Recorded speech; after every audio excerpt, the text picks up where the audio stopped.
You would think, you know, it's a nice neighborhood and we wouldn't have these problems, but we do.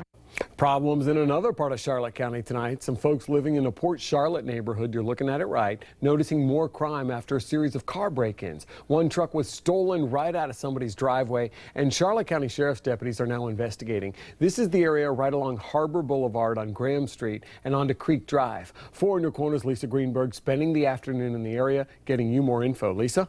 Well, Patrick, I grew up in this neighborhood and it was always safe and quiet. Some neighbors say it still is, but another tells me things have changed. Over the last few years, his house, his garage, and his truck have been broken into, and he hopes the rash of car break-ins hitting him and his neighbors will call for increased patrols.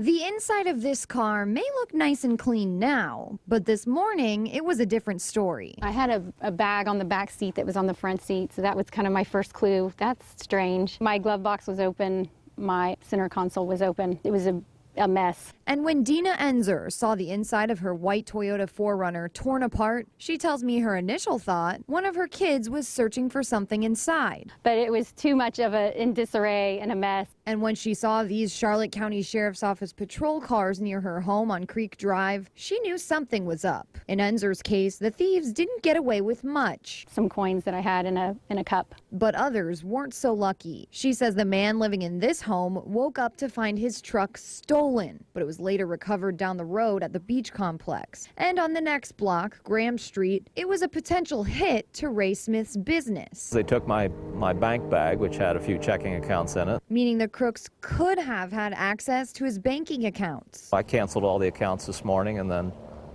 had to open new ones. Not to mention the mess left in his truck and the hundreds of dollars in stolen cash and change. And Smith tells me this isn't the first time. My house was burglarized about 1.5 years ago.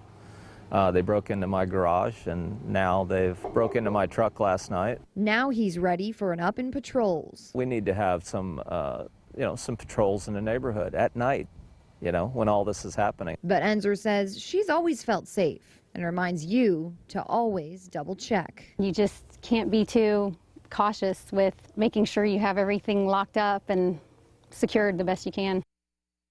Now, the Charlotte County Sheriff's Office says at this time it's unknown if all these break-ins are related and no arrests have been made. They add the truck that was stolen did have its keys inside and want to remind you that you have a major role in keeping your car safe. Lock your car doors and do not leave those valuable items inside. Live in the studio, Lisa Greenberg, Fox 4 in your corner. All right, thank you, Lisa.